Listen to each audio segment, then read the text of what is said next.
Alleluia. Isaorana ny tompo fa tokony mama no manao ny teny androany fa nisy fifandaminana mianaka dia voatendreto hisolo azy androany dia mino fa ho fifaliana avy ao amin'ny teny fahamarinana eto amin'ny fanatren'Andriamanitra no etsika mamakivaky ny androany indray. Zavatra azoko antoka dia zao rehefa miteny Andriamanitra dia mampitranga zavatra izy. Rehefa miteny Andriamanitra dia manova zavatra izy. Rehefa miteny Andriamanitra dia misy zavatra miseho amin'ilay fotoana itendenan'Andriamanitra. Amen. Teo pasteur Njiva nampatsiaro ary ao akaiko izy ny fiainam-bavaka ao ny famakiana baiboly ny fitondran-tenanao.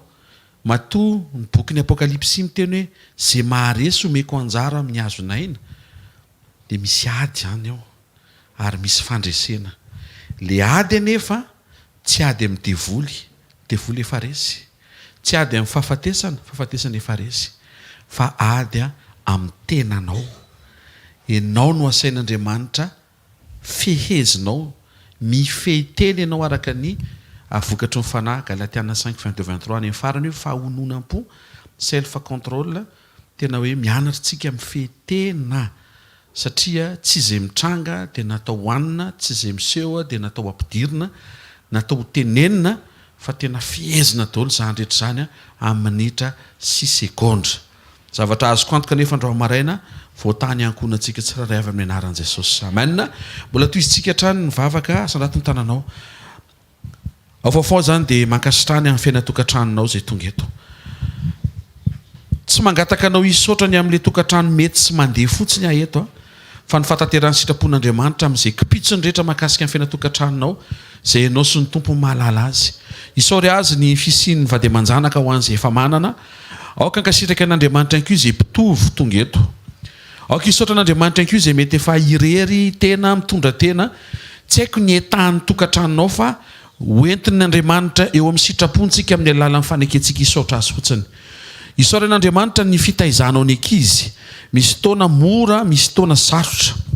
Isaora an'Andriamanitra ny lafiny ara-pivelomana, ny vola miditra, ny vola tsy miditra, tena angatahako no isaora an'Andriamanitra fotsiny fa mitantana sy manamboatra ary mamolavolany tsara indrindra ho anao izy. Misaotra ray aminaran'i Jesosy ny amin'ny sekoly tokatrano voatandro maraina mankasitraka any amin'ny tsiraray avy any amin'ny isa tokatrano ao ny avy lavitra, ao ny akaiky kanefa tonga eto izay miaraka manome voninahitra anao.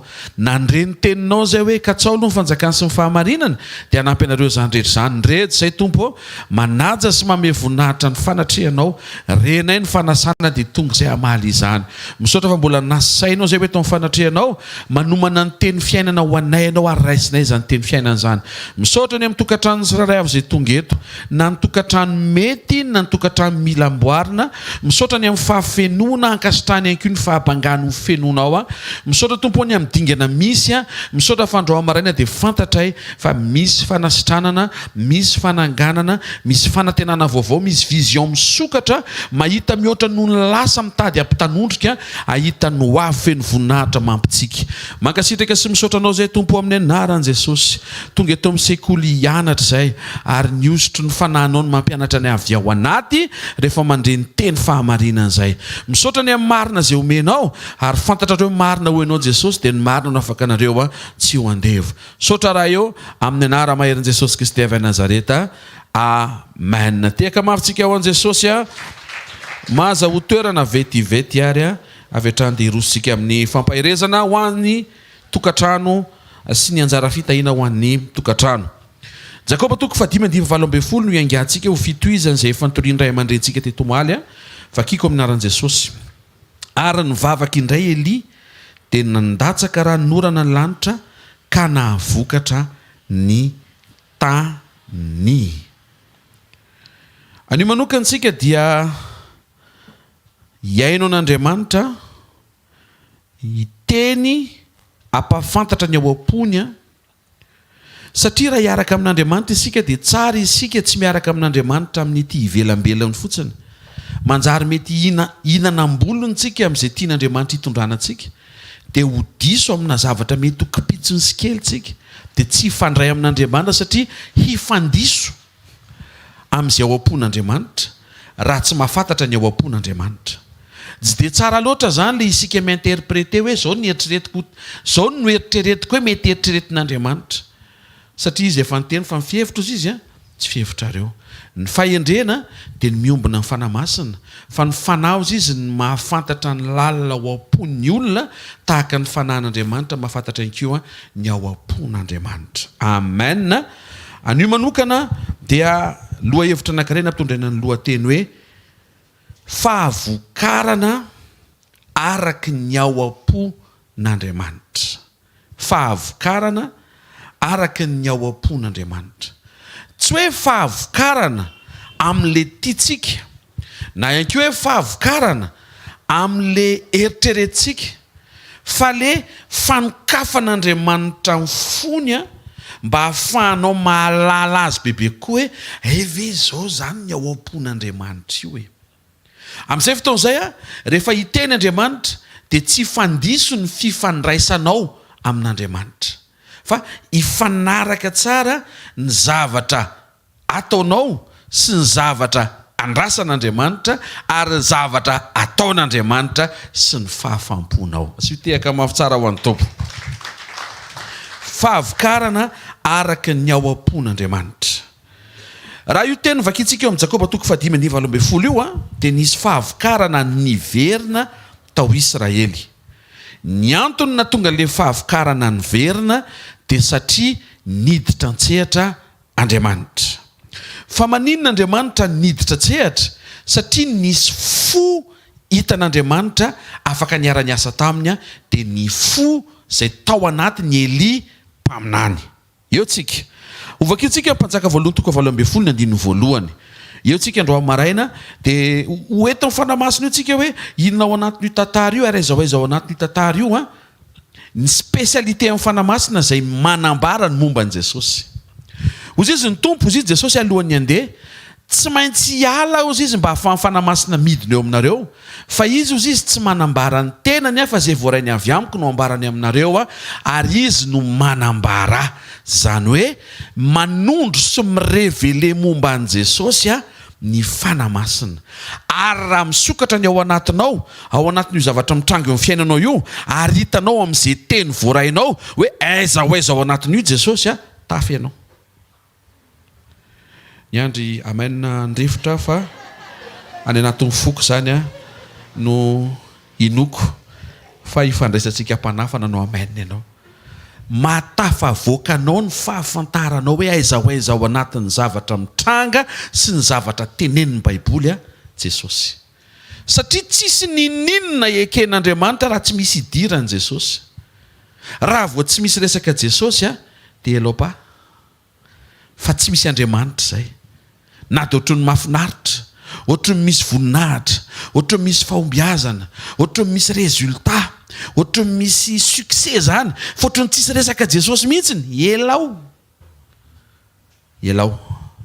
Voakitsika ary le mpanjaka 2:20 mpanjaka 18 minaran'ny tompo ary no ny afaka andro maro dia tonga tamin'ny Eli ny tenin'i Jehova tamin'ny taona 7 nanao hoe mandehana iseho amin'ny Ahaba fa handatsaka ranorana amin'ny tany aho.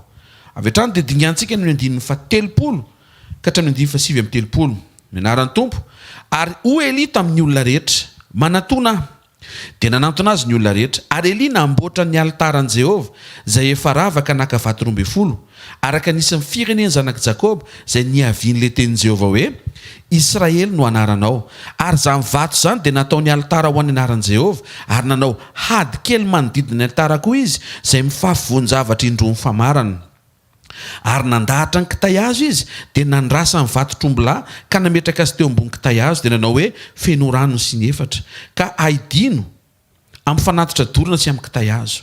Dia io koa izy ataovy indray zany dia nataony indray, ary io koa izy ataovy indray koa zany ary dia nataony indray koa.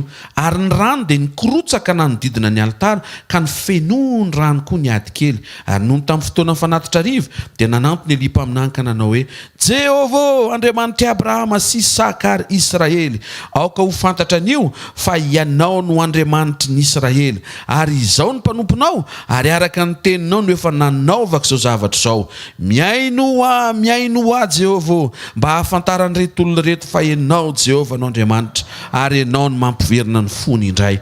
dia latsaka ny afon'i Jehovah, nandevona ny fanatitra dorina sy ny kitay hazo sy ny vato ary ny vovoka, sady nandritra ny rano tao amin'ny ady kely, ary raha nahita izany ny olona rehetra dia nenkohaka ka nanao hoe: Jehovah, izy no Andriamanitra, Jehovah, izy no Andriamanitra. 5:7 ny anaran'i Jesosy.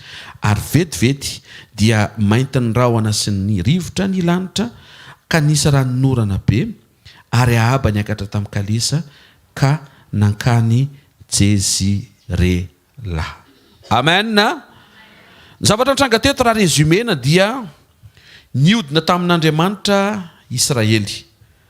Fanaon'izy ireo izy io, fa tsy tokony ho fanaonao, satria lesony efa napetraka Andriamanitra fa vao miodina dia maina, mahantra sy atolotra tany amin'ny fahavalo. Tsy hoe masika Andriamanitra, fa rehefa miodina amin'Andriamanitra ny olona anankiray dia tafasaraka amin'Andriamanitra io olona io dia ala merci amin'ny fahavalo. Niodina tamin'Andriamanitra ny zanak'Israely tamin'ity vanim-potoana ity. Mpanjaka Ahaba no nanapaka, ary Eli mpaminany no mpanompon'Andriamanitra tamin'izany.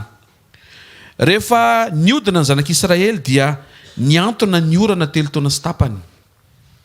Ary rehefa niantona ny orana dia nanomboka nametra-panontaniana ny olona, nanomboka nitady an'Andriamanitra, satria mafy loatra le fahamainana. Fantatsika tsara fa rehefa tsisy orana dia tsy afaka mamboly ny olona, tsy afaka miopy, tsy afaka misotro rano, tsy afaka mahandro vary sosoa. Tsy possible intsony. Tsy haiko azonao veroka ve zany antsika malagasy hoe tsisy vary sosoa zany intsony. Tsy afaka misasa, mbola loza be. Ho an'ny olona sasany tsy loza zany. 3 taona sy tapany zany pastera, tsy aloza zany. Ao anatin'izay ohatran'ny loza zay no mitodika amin'ny fon'ny olona hoe ahoana marina ity fiainana ity. Zay mihitsy le tian'Andriamanitra ho tonga. Ka indraindray miara-miasa mahasoa ny krizy maro samihafa. Tsy any amin'le hoe miaina ny confortnao, fa any amin'le hoe marina ny ambadika andray ampitodian'Andriamanitra ino azy. Niantona ny orana 3 taona sy tapany, ary Eli no nirahan'Andriamanitra ananatra ary anaitra any Ahaba, indrindra amerina ny Ahaba ho amin'Andriamanitra sy amerina ny vahoaka ho amin'Andriamanitra. Hitantsika avy eo fa le mpaminany ny bala ohatrany tsy naverina ao an'Andriamanitra fa to dia vonoana tamin'izany, satria nanao fanekena tamin'ny bala. Natao ny fifanatrena teo Karmela, natao ny fanatitra. Rehefa nitondra ny fanatitra ho an'ny Andriamanitra tsy izy ny topoiny ny mpaminany ny bala dia afa-baraka, satria nariny ny Andriamanitra tsy izy ny topoiny. Zay maneho an-trano fa zay manaraka ny devoly dia ho ariny devoly. Zay no mahatonga antsika mila misafidy tsara hiaraka amin'izay tsy hanary ianao. Raha misy ny tsy hanary ianao na amin'ny atsasa-dalana na amin'ny fefan-dalana na amin'ny latsaky ny fefan'ny adala, Jesosy rery ny tsy hanary ianao. Ataovy amenina mafy tsara. Nariny devoly ny mpaminany ny bala dia teo Andriamanitra no niseho ihany fa tena izy no Andriamanitra. Rehefa natao mifanatitra arak'le nivakitsika teo dia niseho Andriamanitra napidina afo, napidina afo. Misy teny zay mety tsy voavaky teo voavakintsika avy eo hoe aoka zay Andriamanitra miseho an'ny afo no tena Andriamanitra. Ary Andriamanitra mihitsy no niseho teo satria izy rery tokoa ny tena Andriamanitra.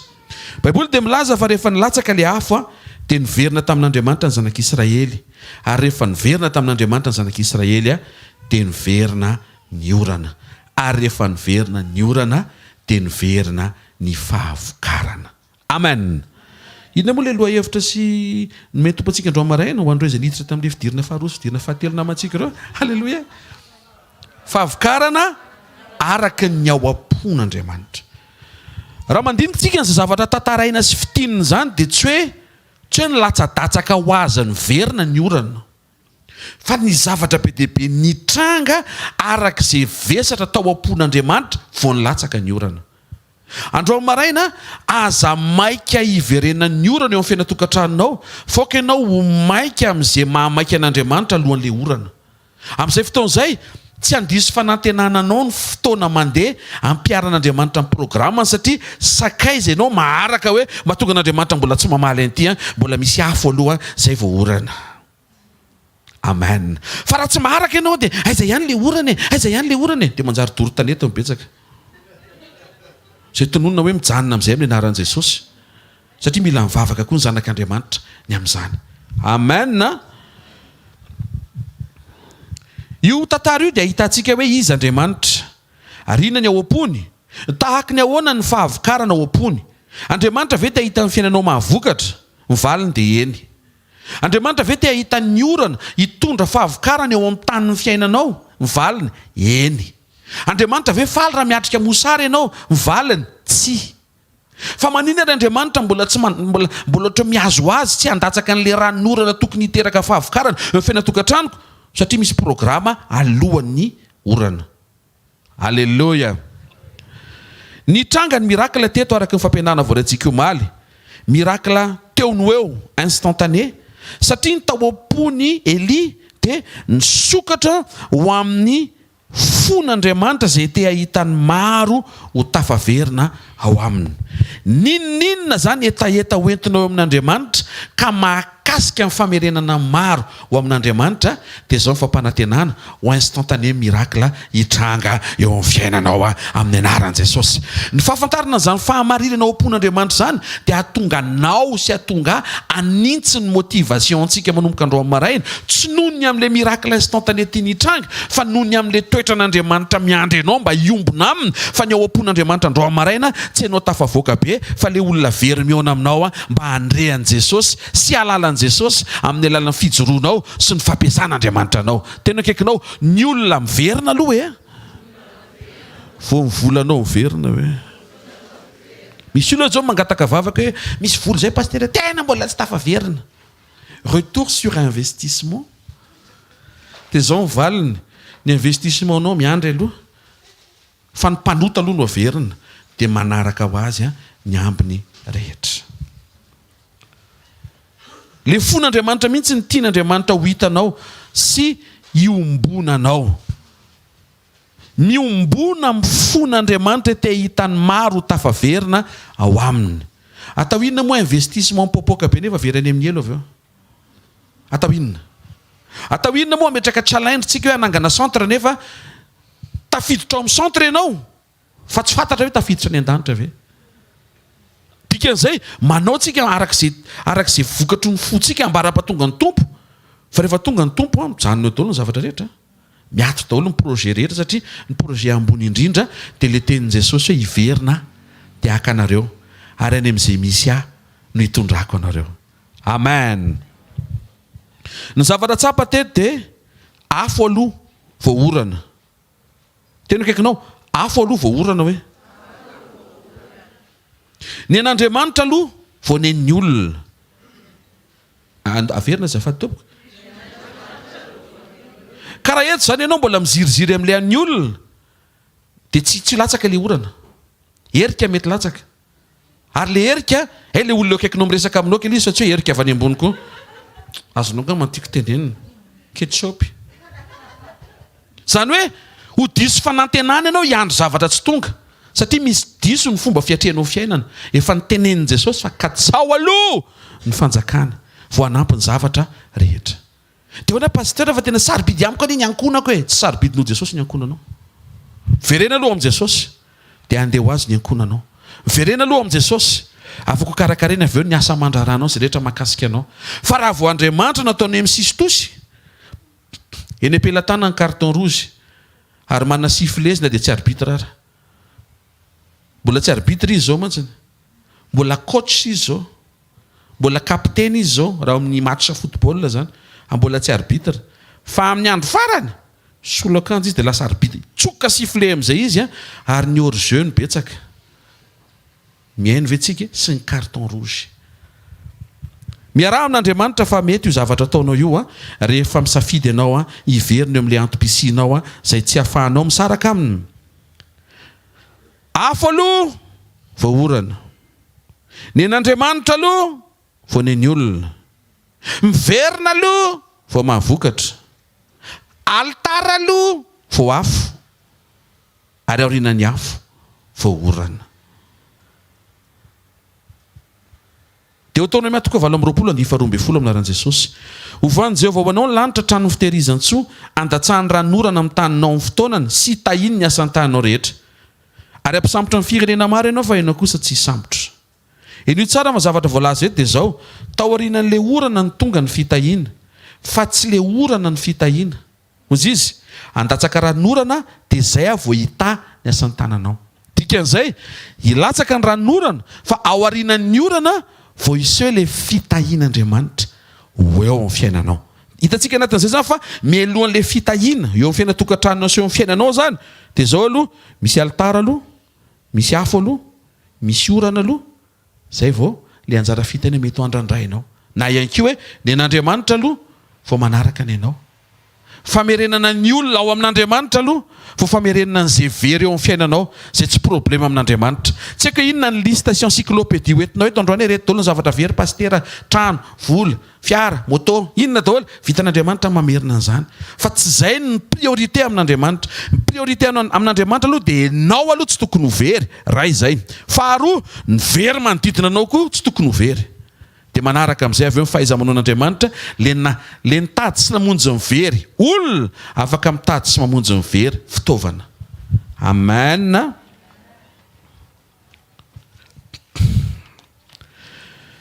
Araka ilay voalaza tamin'ny voalohany, ny fanamasina dia manondro an Jesosy, mirevele an Jesosy. Zany hoe isaka mamaky baiboly ianao ka miaraka amin'ny fanamasina, dia ny zavatra atao amin'ny fanamasina dia zao, Jesosy io. Androany zao tsika zao raha namaky hoe Eli teo Karmela nresaka tamin'ny Ahaba nandatsakafo Andriamanitra, dia zao ny teny amin'ny fanamasina, Jesosy io.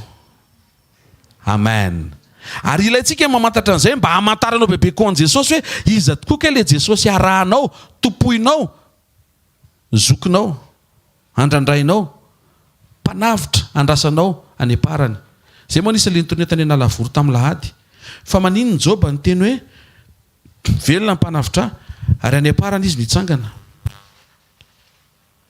Ozy izy Jesosy hitsangana ny adahanao, teo izy Maria hitsangana izy fa any aparany. Toy Jesosy matoa tonga eto hiteny aminao fa hitsangana izy dia androany, satria amerina ny jiosy maro an'Andriamanitra tsika. Dikan'izay le miracle resako aminao androany io zany instantané androany. Dia rehefa mandinika nefa tsika tsy tany aparany Andriamanitra no nitsangana ho an Joba. Zay ny proof fanotronana le izy. Tsy arak'izay fetra amin'ny finoany Joba nitsangan'Andriamanitra. Ny antony, raha any aparany Andriamanitra mitsangana eo fiainan'ny Joba, dia aleo nofaty zany Joba vao tonga Andriamanitra.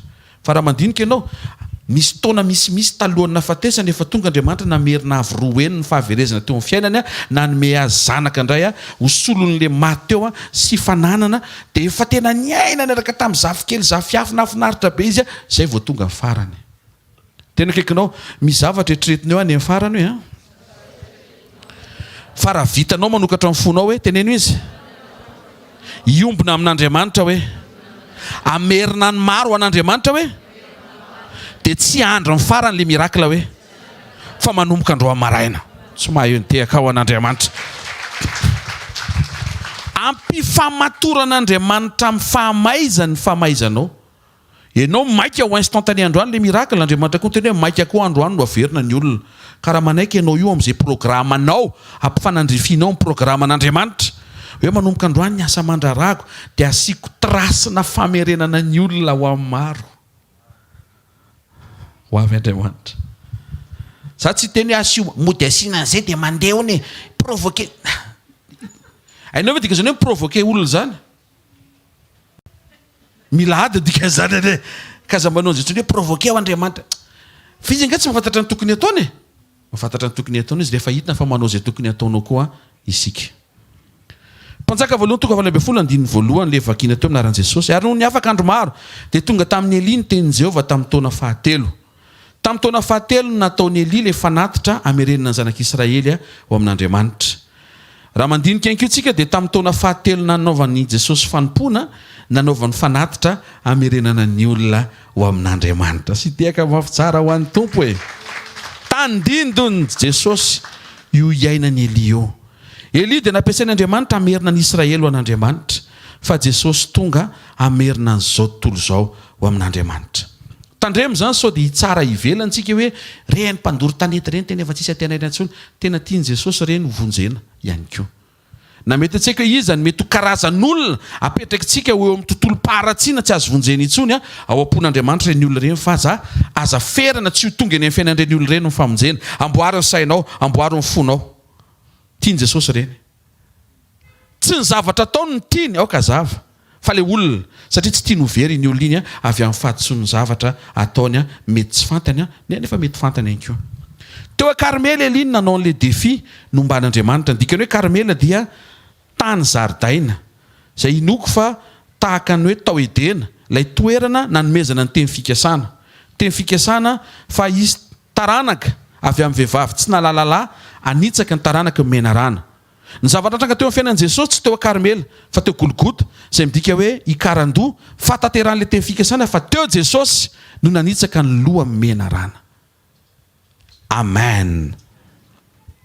Nanao sakrifisy vato-trombolana ankasitrahan'Andriamanitra Eli.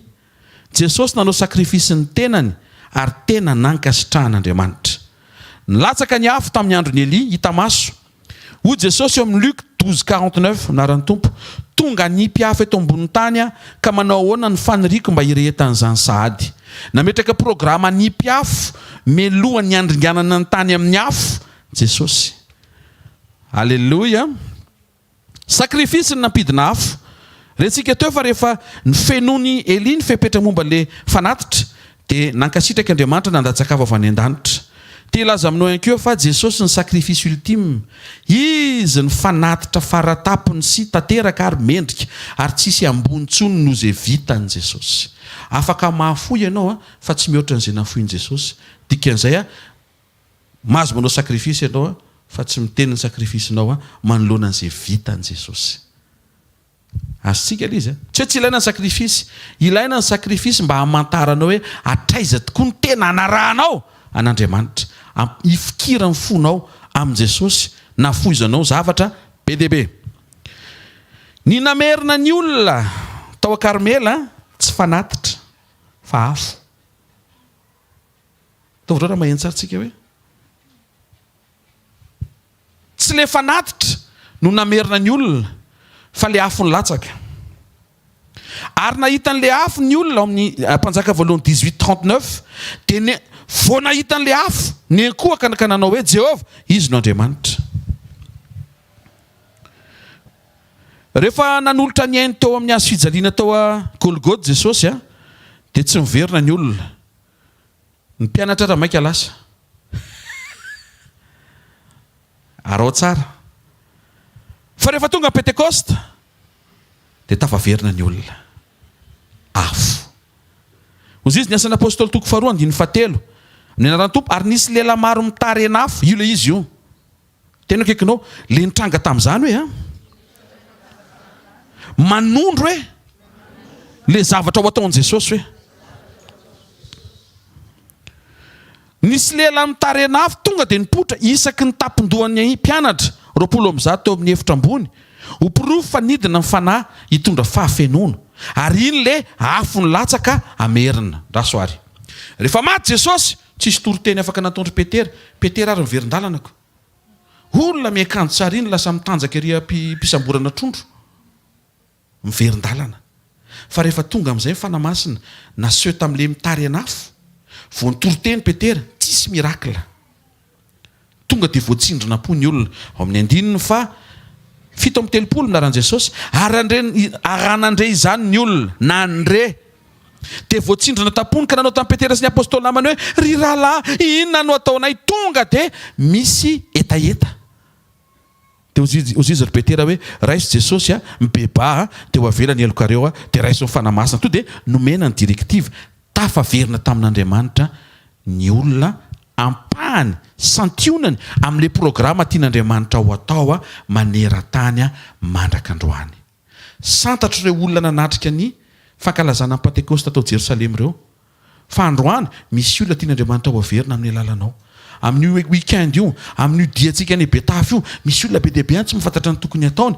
Misy afo ao anatinao, afo ny fanamasina ampy afaka hitondranao ho fantsona sy hampahazoaina ny fanatrehan'Andriamanitra atonga maro ho tafaverina ho ao amin'Andriamanitra.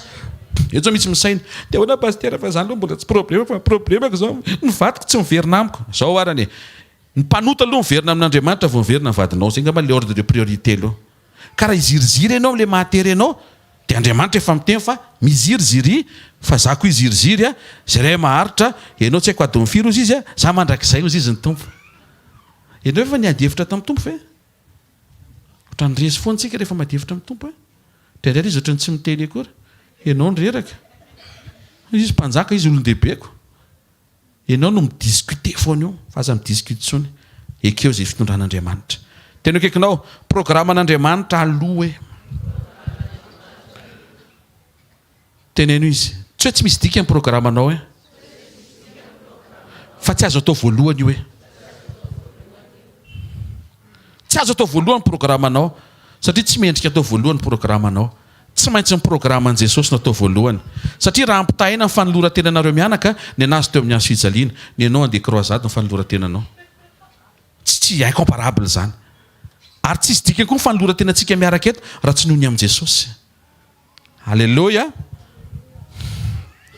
rehefa latsaka ny afo dia ny orana avy eo ny tonga ary io orana io dia tafaverina somatsara io orana io ao amin'ny Deutéronomia 2:32 dia zao ny voalaza Deutéronomia 32:2 ny anaran'ny tompo ho avy tahaka ny ranon'orana amin'ny fampianarako ary ilatsaka tahaka ny ando ny teniko sy tahaka ny herika amin'ny ay maintso ary ranon'orana amin'ny anana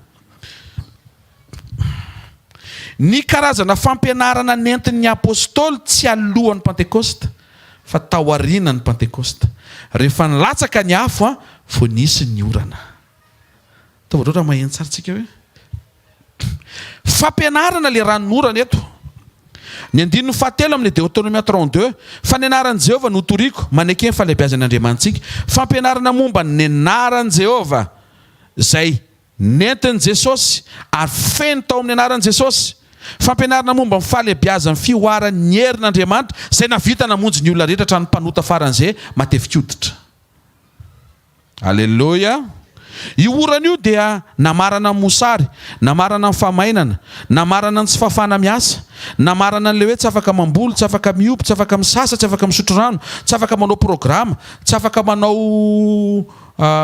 manao béton mila rano béton e tsy afaka misavatra be dehibe tsy azo atao satria tsisy rano de ohatr'izay ko raha tsy mandray fampianarana ianao mizavatra be dehibe tsy mifarana fa le fampianarana nefa tsy tokony ho tonga alohan'le afo dia ny firehetanao fa sady mirehatra ianao a no manovo ao amin'i Jesosy a mba atonga anao a ho mpianatra satria ny tenin'ny tompo mba ho mpianatra ny firenena rehetra Jakoba 5:18 amin'ny anaran'i Jesosy ary ny vavaka indray dia nandatsaka ranon'orana ny lanitra ka nahavokatra ny tany ao aoriana ny fampianarana vokatra karakory vokatra inona ny vokatra fruit ary inona ny fruit toetra altara afo orana mahavokatra fruit toetra rehefa mijery zany Andriamanitra hoe naveriko ny orana dia te ahita papa izy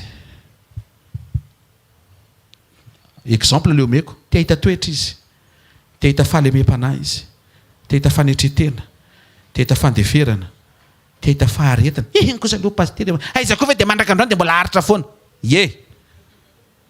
ilaina ny faharetana efa tsy haritra tsony ny hatramin'izay ve vita ihany tsy aloha ve vitaina hatramin'ny farany amen ny fahatsara-panahy le izy kosa ne paster efa miopefony ataony atao trano eo indrindra ny anehoana le fahatsara-panahiko atao inona anehoana fahatsara-panahy olona efa samy tsara fanahy efa manana izy ko fa le olona tsy mahafantatra ny tokony ataony mihitsy mila anehoana faharetana mila onena mila fahatsara-panahy mila asistena le olona accompagnena koa le olona mba ho tafavoaka ao anatin'le ady amin'ny toetra zay iainany sy mampahory azy fa tsy hoe mampahory ianao tsy tokony ampahorian'ny toetran'ny olona intsony fa tokony onena malahelo an'le olona ampahorian'ny toetrany satria ny ao am-ponao fantatrao motivation n'Andriamanitra Jesosy tiako tafaverina tanteraka aminao daholo reto ankonana zay nomenao reto sy tehaka mafitsara ho an'ny tompo nanondro an' Jesosy ny zavatra ny ainany Eli zay no hery miafinao ambadiky ny mahateny tonga nofo an Jesosy sy ny fiasa amin'ny fanamasina zay manondro sy mirevele ny momba an Jesosy ao anatin'io tantara io. Izy zany nanapo Eli nanao an'le hetsika, ay Andriamanitra efa manomana hoe Kristy daholo zany anie. Halleluja. Zay nitranga teo amin'ny Jesosy koa nefa dia tokony ho taafina sy hisitrahanao avokoa. Faharoa, ohatra ny Eli Jesosy, Eli nanondro an Jesosy. Ty faharoa ty, le fanatitra sy le altara sy le afo mihitsy ny manondro an Jesosy. Ny zavatra rehetra anaty Baiboly dia manondro an Jesosy avokoa. Ary zany tokony ny zavatra rehetra anaty Baiboly dia manondro an Jesosy, ary zay no mahatonga anao tokony ho motive mazoto mamaky Baiboly mba hahita an Jesosy amin'izay rehetra vakianao hatrany amin'ny boky ny Genesis ka hatrany amin'ny boky ny Malaki. Dia anao pasteur tsy hamaky ny boky Matthieu ve? Matthieu efa misy Jesosy koa. Le resako anao le ohatrany tsisy Jesosy, fa rehefa vakianao miaraka amin'ny fanamasina dia sika amin'ny fanamasina amin'izay hoe io vakianao io Jesosy io. Io resahan'ny Baiboly io Jesosy. Io hirahira mpanao salama io Jesosy ny teneniny io. Io zavatra iainan'ny Samsony io Jesosy anie io. Dia ho feno Jesosy amin'ny masonao, feno Jesosy ny sainao, feno Jesosy ny zavatra vakianao, feno Jesosy ny vavabeanao io, amin'ny vavanao io azafady, feno Jesosy ny fonao, feno Jesosy ny mombanao ray amanontolo. Vao anontaniana hoe inona vaovao? Jesosy ny vaovao. Alleluia.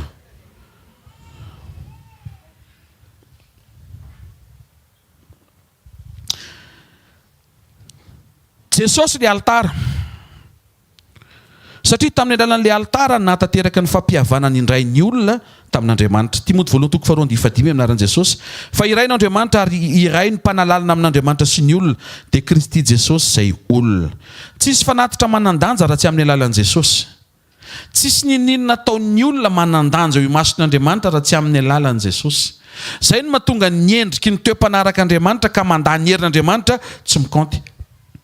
Aza variana mijery fiainan'olona hoe ry zareo reny izy aloha tsy mivavaka fa tena malala tanana. Rehefa tsisy Jesosy dia tsy mikanty iny. Tsy hoe noho ny amin'ny fahalalanao tanana satria mipotsaka be ianao ho an'ny mahantra sy malahelo ary mpanome mpanompon'Andriamanitra na dia tsy nandray an Jesosy zanaka ary ianao dia hitako ny vola be naterinao fa ampidirika any ianao. Tsy ohatry izany Andriamanitra. Tsy taitra amin'ny vola zany izy. Fa taitra izy raha vao connecté amin'ny Jesosy ianao. Satria vola zany tsy nahavonjy ianao fa Jesosy nahavita namonjy ianao. Dikan'izay tsy maintsy misy Jesosy daholo zany ny hetsika sy ny zavatra ataonao rehetra. Tsy générosité no ampianarina anao eto fa Jesosy.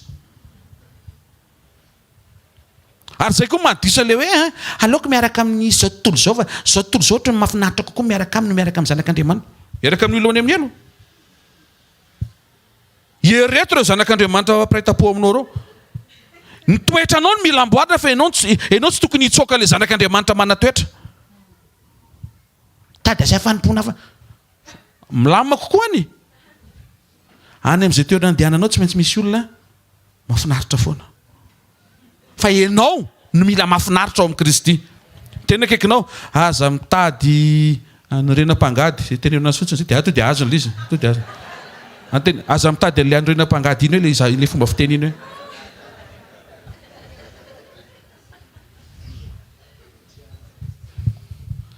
Tsy ny zavatra rehetra ny haitsika. Alléluia. Aza mitady situation confortable fa nitoetra ny Jesosy ao anatinao afaka mamadika ny inconfort rehetra n'aiza n'aiza misy ianao ho lasa confort. Tsy mitady olona mahafinaritra tsika fa ao amin'i Jesosy isika mihitsy ny mahafinaritra afaka hitondra fifaliana sy fiadana eo amin'ny manodidina antsika. Ao amin'ny ankonanao amin'ny fianakavianao any am-piasana any am-pianarana aza mitady toerana misy olona mahafinaritra avy eo ho taria amin'ny fanahy ianao mba hitondra ny toetra n'Andriamanitra any amin'izay toerana hitondrana ianao. Ary ny anehontsika an'izany voalohany indrindra tsy le mpanota be any Betafo fa mivady aman-janaka ao an-trano aloha. Mba tsy ho disy le hoe maika ho amin'ny Betafo amin'ny herinandro ambony fa kamody rehefa avy eo. Atreo aloha ny ao an-trano. Vita io fa aza matahotra ianao. Krezine pasteur ohatry ny efa elane androany ny farany. Raha connectenao ny fonao hoe tompo ohatry ny lavitra anao le vatoko, ohatry ny lavitra anao le zanako, ohatry ny lavitra anao le ray aman-dreniko, ka sio izy Jesosy mbo tafaverina aminao a. Fa atao inona moa fivoriam-pianakaviana raha very daholo? Atao inona moa roim-pihavanana sy fifandraisana mody hoe ohatra mifankaty mahafinaritra nefa tsisy anao? Tena teriny atao anaty ko ahitan'ireo fianakaviana ireo ho vovonjy. Fianakaviana izay ohatra. Alleluia! Nanorina altara Eli, naka vato izy. Hozy izy Korintiana 2:14 ary Kristy izany vato izany. Maheno tsara ve ianao? Rehefa nangana an'ilay altara Eli, dia io altara io efa manondro an'i Kristy. Dia rehefa nijerevana vato natsangana voalohany, dia izy ny Baiboly, Kristy ilay vato. Ary nisy ady kely teo, io ady kely io ilay hevitra lamba nampisaraka ny olona tamin'Andriamanitra, tsy ho tafiditra ao amin'ny masiny indrindra, izay norovitina rehefa nanolo-teny Jesosy. Dikan'izay tsy mpisorona be rery ihany no mahazo miresaka amin'Andriamanitra direkta, fa nazasa ianao ary afaka miresaka aminy tsy misy mpanelanelana, satria nosokafan'i Jesosy zany. Manomboka andro maraina mba miresah ianao io amin'i Jesosy nao. Le amen zany tena amen mandalo krizy tena lafo be mihitsy ny dolara dia tsy haiko tena. Ataovy amen mafy tsara, ataovy amen tsara. Tsara ny fifandraisanao amin'Andriamanitra mihe tsara. Tsy hoe le zavatra mitranga fotsiny no amboarina tonga eto amin'ny fanatrehana, fa le relation anao amin'ny tompo mihitsy mila mihe tsara. Mila manokana fotoana sy mamono fotoana ary manome fotoana mihoatra ianao hiresaka amin'i Jesosy. Nisy voan-javatra nafafo izy ny mpanjaka voalohany toko 5:20 io. Ao amin'ny Luka toko 7:1. Hozy izy Jesosy, ny vo dia ny tenin'Andriamanitra. 9:30 nasiana kitay. Dia hozy izy Jesosy eo amin'ny Jauna 15:1, zany tena voaloboko. Le vato Jesosy. Le voan-javatra nafafy teny. Le kitay izy ihany koa amin'ny mahavoaloboka azy. Hitanao fa ny fahafenoan'ny fanoloran-tenan'i Jesosy zany teo amin'ny hazo fijaliana, tsy azontsika veroka fa tena nomena ny rehetra mba tsy ho veriny rehetra zasy ianao. Sy ho tehaka mafy tsara ho an'ny tompo moa. Tena akaikinao, tsy te hahitanao very Jesosy hoe. Tsy tian'Andriamanitra hisy ho very momba anao hoe. Matoa izy nanolo-tena ho anao hoe. Raha izay no hoe tsika mamakivaky fiaina dia tsy tokony miadiady saintsika ahoana ihany ary ty fiainako ty. Mpanjiny Jesosy zay efa nataony, dia miorena eo amin'izay efa nataon'Andriamanitra, mitsahara eo amin'izay efa nataon'Andriamanitra. Avy aloha izy hitantana anao fa zay tsy mety androany afaka atao mety io rehefa avy eo, rehefa averinao amin'ny programany ny fonao sy ny sainao. Hozy izy ataovy mifamatotra amin'ny famerenana maro fotsiny, dikan'ilay hoe mamerina maro ianao zany efa tavaverina. Fa tsy ndao nareo miverina any ho avy eo ihany rehefa avy eo, tsy mety. Efa tavaverina ianao vao mamerina ny maro. Alleluia. Matoa zany Andriamanitra miteny hoe mamerena ny maro, ianao zany efa hitan'Andriamanitra hoe tavaverina soa tsara ao amin'ny azo fitehaka mafy tsara ho an'izay efa tavaverina. Alleluia. Le vato trombola iny le tandindiny le hoe izy ny Jesosy zanak'ondron'Andriamanitra izay manaisitra ny fahotana zao tontolo izao. Mpanjaka voalohany toko 20:7-30 ka 5:30. Mpanjaka voalohany 18:34-35. Dia hoy Eli, feno rano ny siny. Tsy manaitra anao hoe zany teny zany hoe taiza ary zany teny zany akamantatra. Taiza? Jauna toko 2 nandritry le mariazy tao Kana, ny tenenan'i Jesosy hoe feno rano ny siny. Rehefa fenoana rano le altara, tsy maintsy misy rano koa zany eo Calvary. Jauna toko 7:30 ny anaran'i Jesosy. Misy efa mahita sady azoko izay tia pasteur tenenina izay. Jauna 19:34. Fa ny miaramila anankiray nandefina ny lany voany, ary niaraka tamin'izay dia nisy sy rano feno fepetra. Ohatran'le fanatitra sy le altara tamin'ny andron'ny Eli, le fanatitra sy le altara teo a Calvary. Azo hitehaka mafy tsara ho an'Andriamanitra. Ahoana koa zany zavatra zany? Ao ary. Rehefa tao akany Jesosy ny teny hoe feno rano ny siny, dia nasiana rano le siny teo dia novainy divay, dia izy koa nisotro. Zany hoe tao anatiny zany ny rano ny vaty a divay tao amin'ny vatan'i Jesosy, dia iny le navoaka teo Calvary. mba ho marina le teny hoe fenoranony ny siny dia le rano tanaty siny no narotsaka teo amin'ny altara tamin'ny androny Eli. Tena akaikinao ara ho akaiky daholo zany zavatra rehetra zany hoe fa Andriamanitra hoe amin'ny atsipriany tsy avelany isolatsaka ny teniny hoe rasoary pastera inona ny diran'izany fa ny problema-mbola zao ny vary miakatra ny anina rehetra tsy hita zay anavana enoy tsara fotsiny fa Andriamanitra manara-maso amin'ny atsipriany ny fahamarinany teniny hatrany amin'ny faran'izay kely sy bitika indrindra mba hisokafany ao anatiny ao am-pifaliana koa hoe zay rehetra ny soratan'Andriamanitra momba na hatramin'ny kely sy bitika indrindra sy takatry ny saiko ho arahany maso mba ho tanteraka eo amin'ny fiainako. Alleluia. Jereo hoe hatramina detail kely fenoran'ny siny dia mbola saika tsy feno, saika tsy nisy rano zany teo amin'ny altara raha tsy nisy reo manana karaiky daladala mpanindrinindrona lefina ka ilainy reny mpanindrinindrony reny matateraka ny teny reny sy mahafeno ny teny mety tsy apozinao fa vao nitrobarany ny lanyvoan'i Jesosy nivoaka ny rano tena le niteneniny soratra masina. Ao aorianan'ity fotoanandro amin'ny maraina ity iaika zasy ianao fa io soratra masina nomen'Andriamanitra iainanao amin'ny Kristy Jesosy io hiarahitsika ny detail an'io hatrany amin'ny faran'izay kely sy bitika indrindra ka hatrany amin'ny faran'izay ngeza indrindra fa hitranga amintsika tsiraray avy io amin'ny anaran'i Jesosy Kristy avy Nazareta. Mety mametraka teny faran'izay kely izy hoe tsy honona intsony ianao ao marina zany. Mety teny faran'izay kely izy hoe tsisy mahantra intsony eo aminareo fa ao marina zany. Ary indrindrindrindra izay fantefa hiverina marina zany tena akaikinao tsy hoe le zavatra hitranga aminao ihany marina aminao hoe fa le niteneniny amin'ny fiverenana koa hoe tokony ho marina aminao. Reto ny detail rehetra momba n'le fanatitra momba ny Elisy ny fomba nanaovana le fanatitra le altara hatramin'le afo zay hitantsika io maly le afo nilatsaka iny kio Hébreux 12:29 fa Andriamanitsika dia afo mandevona afo Andriamanitra. Ary hitako jaonina ao amin'ny Apokalipsy 19:12 rehefa nijeren'i Jesosy izy dia misy fotoana Andriamanitra zany miseho amin'ny mahafo azy dia misy fotoana apahany kely fotsiny sisa misy trasy kely fotsiny mampahafo azy fa sao dia matahotra eo koa ianao dia reha mandinitsika iny andalan'ny Baiboly io dia ny masony sisana sy ny afo milalao Andriamanitra.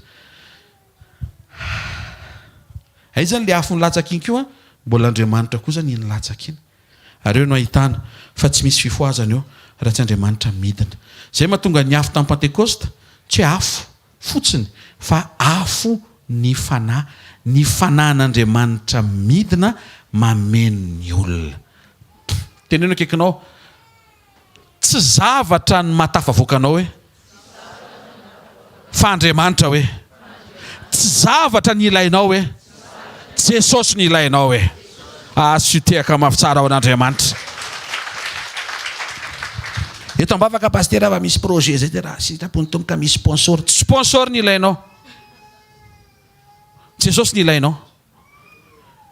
Eto ambavaka pastera fa ohatra misy olona lehibe iona amintsika dia mety hisy fiara-miasa tsy olona lehibe ny ilainao Jesosy ny ilainao. Eto ambavaka pastera fa misy marché be zay ihany raha io no mipoaka tena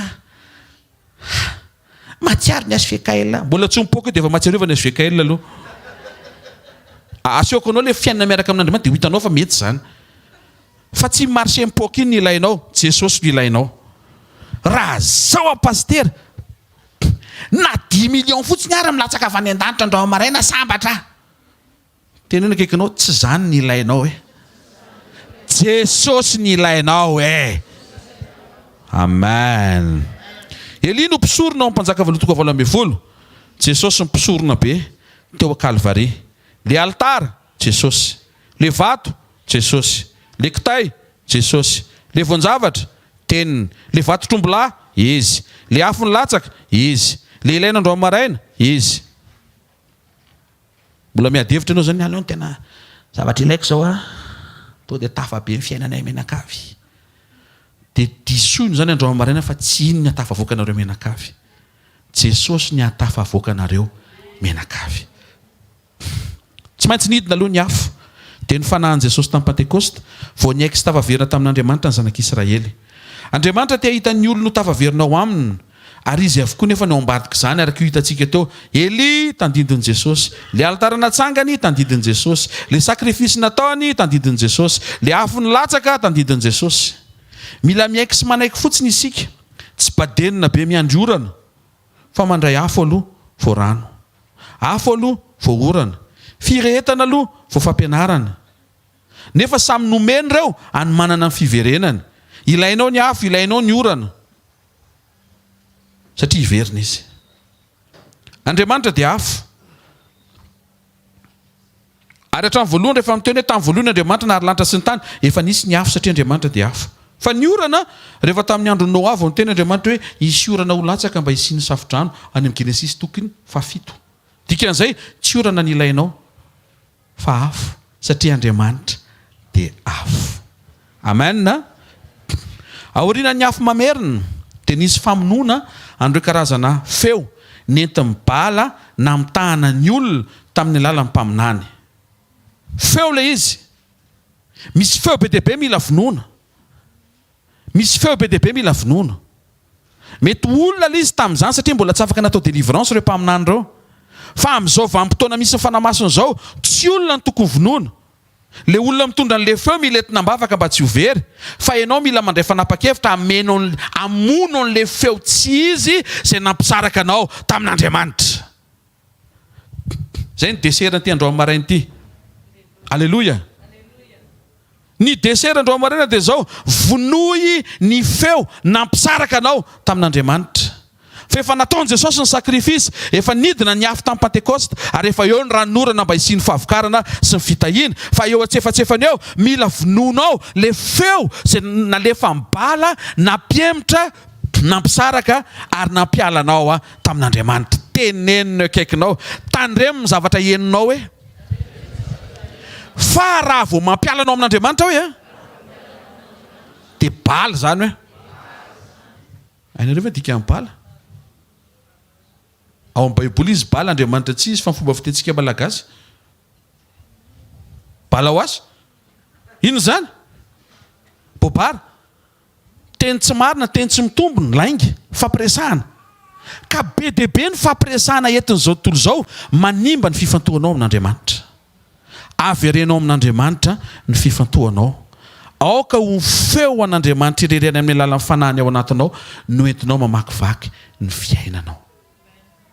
Tandre misy feo mety hiteny, ny vadinao ohatra mety tsy tianao baly zany. Raha tsy tianao izy ko maninona ny napiakariny ianao, netiny teo amin'ny alitary nanaovany voadiny araka tamin'ny nœud sy akanjo tsara tare hoe ny trango antaratsika naninana anao an'izay izy. Aoko ho afabaraka ny devoly sy ny feoany, ary aoko membonahitra Andriamanitra sy ny feoany eo amin'ny fiainanao manomboka andro amaraina amin'ny anaran'i Jesosy Kristy avy Nazareta.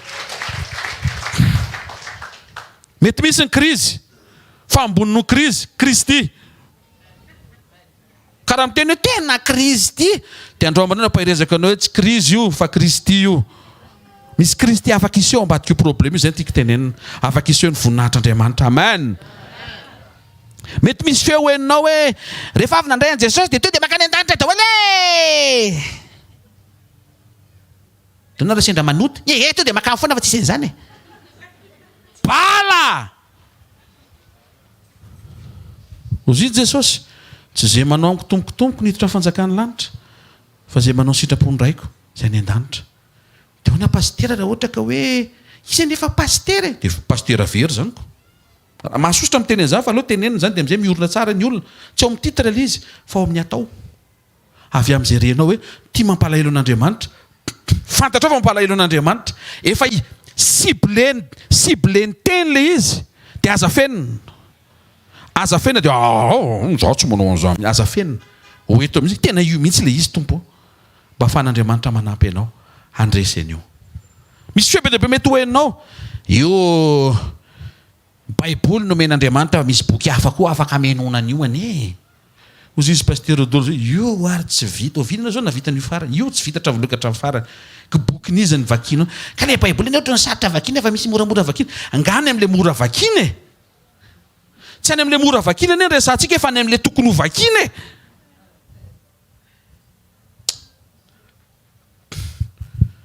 Misy taontsika mijery gazety, vita tatsika mameriny telo an'iny gazety iny ray andro ahoana tsara le vaovao inona tsara ny tenen'le ministra tam'le any iny inona moa manan'le manao izy veo ianao de mihinana an'iny le mpanoratra ao tsy hainao nampandainga nampankatsy fantatrao fa nefa ny ampitaina ny zavatra soratana izy de olona fantatrao tsara tsy manino lasa mivonto fo am'le olona ianao tena marina mihitsy ny zavatra soratana tena matsiravina mihitsy ianao nefa io fa dioviny tenin'Andriamanitra eto le fomba ifankahita amin'i Jesosy ianao de hoentinao indray ny poubelle ny zordira atsofoka ao anatinao animba ny fifantohanao amin'Andriamanitra bala mila vonoana zany ety am'izao tontolo zao bala no tifirina mba hamono olona fa ny atao amin'Andriamanitra le bala mihitsy ny vonoana mba afanao mandreny feo an'Andriamanitra tsy mahentehaka ao an'Andriamanitra ny mamaky an' Jesosy ianao manapa-kevitra hiala amin'ny ratsy dikan'izay fantarinao zany le ratsy de miala ianao mpanjaka voalohany toka valo ambin'ny folo na efapolo zany teny zany miaran' Jesosy Eli samboro mpaminany bala aza vela isy afa mandositra na de ray ary dikan'izay fafao daholo le feo rehetra tsy mampiombona anao amin'Andriamanitra aza vela isy na de ray azy ka hiangana eo potsofinao eto mangataka an'ity fahaizanao ty fony ianao mbola tsy tao amin'i Kristy miditra de avoakako ato ataovy an'izay feo ambala raha sendra tafiditra avoay ary amin'ny ilany aza saina hainao ny azon-damosina manjary marary lamosina fa tsy azon-damosina tokony hainao zany ry aza velony amin'ny azon-damosina mamparary lamosina indray raha voalefa any le izy fa avoay eo amin'ny fiainanao teneno akaikinao misy feo tsy tokony hainonao tsony hoe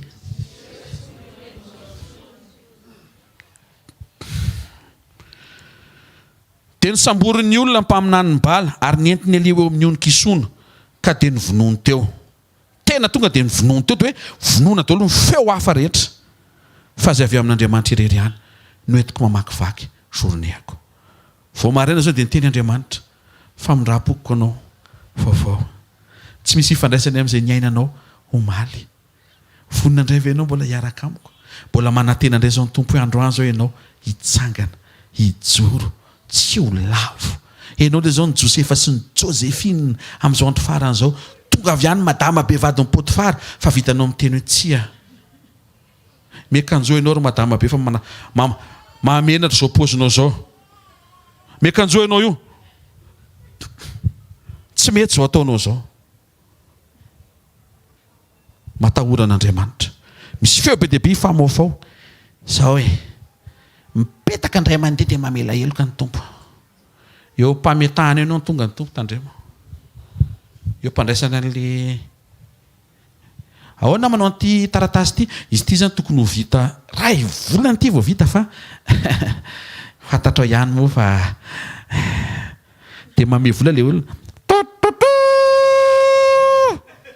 andrasa aloha zany matahoran'Andriamanitra raha vao mitady ohatry ny alaim-panahy mandrenesa trompetra potsofinao hoe raha maneno hoe ty de ahoana de ho hainao ny mampahendry ny tenanao hoe tsatsy anao an'io ka tsy manao an'io aleoko miandry an'izay tanin'Andriamanitra ana de misy zavatra mahatery arabola fa tsy handray an'io zavatra omenao io fa tsy avy amin'Andriamanitra voitan'Andriamanitra am'izay manomboka manda fakapanahy sokafan'Andriamanitra tsy kelikely am'izay fampahitana fity amina lalana tsy ho takatra ny sainao tsy ny famatsinanao ny problème fa mifijoroanao tian'Andriamanitra ho hitany ary mba haseho anao fa tena vonina ianao niaraka aminy tsy hanao vazivazy ny mandrakizay ny tenenin' Jesosy fa natao ho anao amen manasanao hitsangana me vonahitra ny tompontsika ny amin'ny teny androany jereo fa Eli rehefa nietsika de nanondro an Kristy fa haikay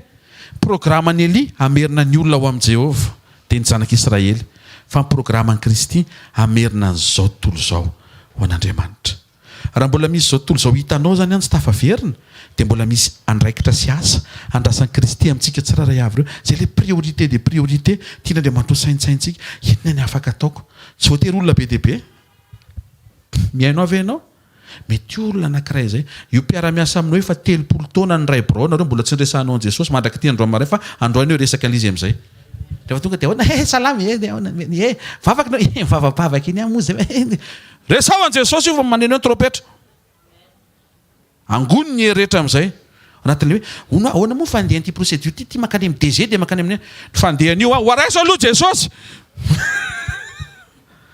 mentompo fahendreny fa zatotra zay ataoko zay a mentompo fahendreny ianao hoe ary titiko tia moa zany raha vao tsisy tampon dia tsy valable tena ohatran'izany koa ke rehefa any amin'ny faritra raha vao tsisy tampon amin'ny fanamasina dia tsy valable eo masony ray a nareo mefa nandreny jesosy sa sao dia varindro sa feny tampon ndray ny taratasin'olona anao efa nandreny jesosy nareo sa ho karaha lava feny tampon le documentn'olona Eli namerina Israely ho an'Andriamanitra. Kristy te hamerina an'izao tontolo izao ho an'Andriamanitra. Altara, afo, orana izay vao fahavokarana. Tsika maika any amin'ilay fahavokarana. Oka vokatra ny tany sy ny fiainako ary izay rehetra ataon'ny tanako. Tsisy raharaha itsika an'ilay afo. Izany olona miverina zany anazy zany. Ozy Andriamanitra tsy anazy zany fa anao koa. Mba maneke iombona fo amin'Andriamanitra ndry ahoana iny olona iny zao dia ahoana amin'io betafy io a tena tsy afaka fa hanao ny fomba rehetra mba hipartisipe fa te hifandray amin'io a mety ho vavaka mety tsy haiko inona ny azonao atao mety miantso olona any eo mety misy havanao any ataovy izay azonao atao fa misy programa mandalo azotsika raisina sy samborina mba ahafahantsika mipartisipe amin'izay fahaterena ao am-pon'Andriamanitra izay. Rehefa nandinitsika momba le altara Jesosy, le vato a iza le kitay le afony latsaka nampafenao le fanaty nasina tsy maintsy misy rano saika tsy feno raha tsy nitsobara le isorana an Jesosy misy le miaramila tia manindrony iny aika zany raha tsy voatsinona zany Jesosy dia tsy feno le détail tamin'le fahatanteran'le teny.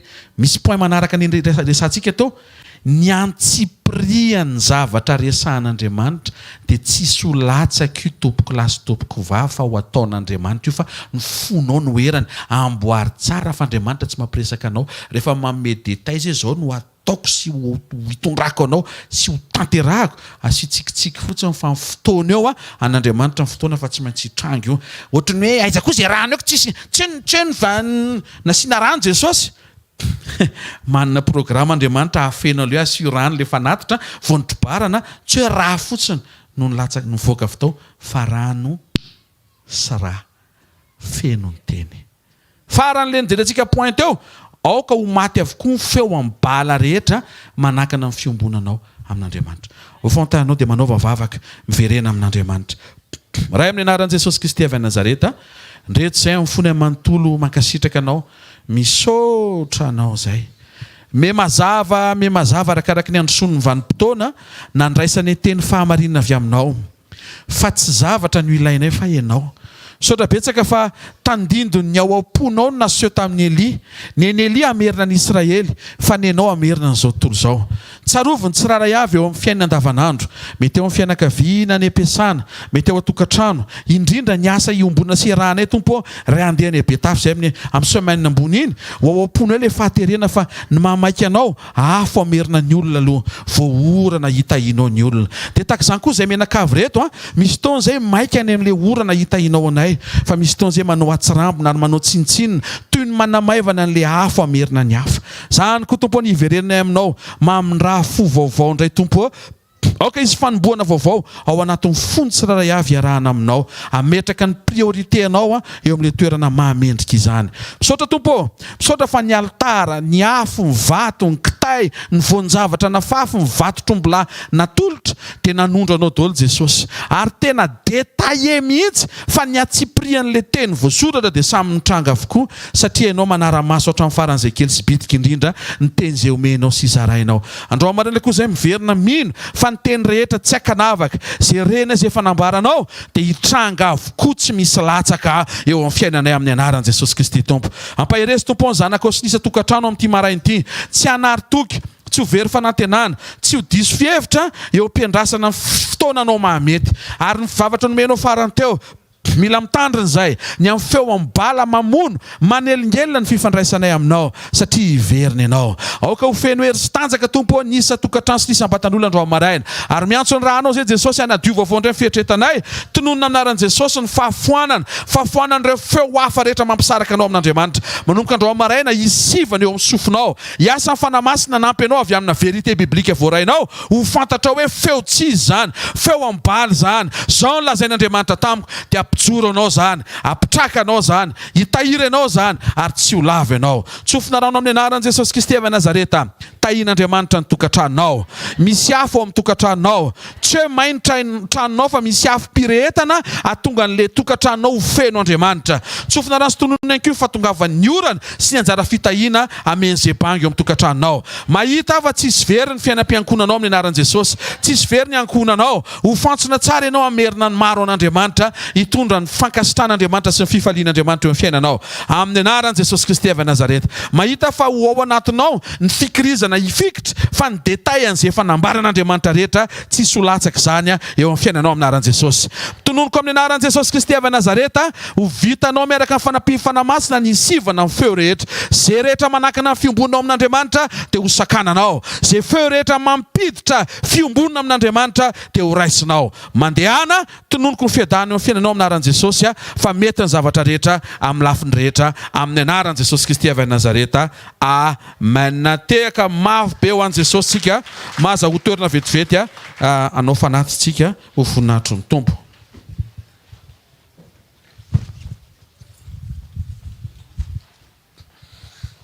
Tsy niakatra eto ambony alitara alefa natitra fa nijanona tery amin'ny programantsika manaraka trampokin'olona analakely amin'ny zoma sabotsy sainte seine fandraisana ary indrindrindrindra aza dino mivavaka ho amin'ny fitona filazantsara any Betafo amin'ny zoma sabotsy lahady amin'ny semaine ambony. Misy foana fotoana antsika tsy hoe mandeha croisade dia tsisy fotoana fa misy foana fotoana ho an'izay mety tsy afaka andeha fa mety hoe tsy maintsy eto tsika dia misy ny fotoana tongava amin'ny etaeta foana amin'ny voninahitra an'Andriamanitra eo amin'ny fanatrehany. Manaova vavaka vao misy fotoam-patsiarovana kely Tompo tsarovy Betafo. Misy olona zao le beloha be reny. To dia vangio Tompo mba tsy ho beloha be satria dia manaiky anao. Misy le mafiatoka be reny. Dia vangiany Tompo ianao hoe ohatranao taloha. Ohatranao taloha ihany izy.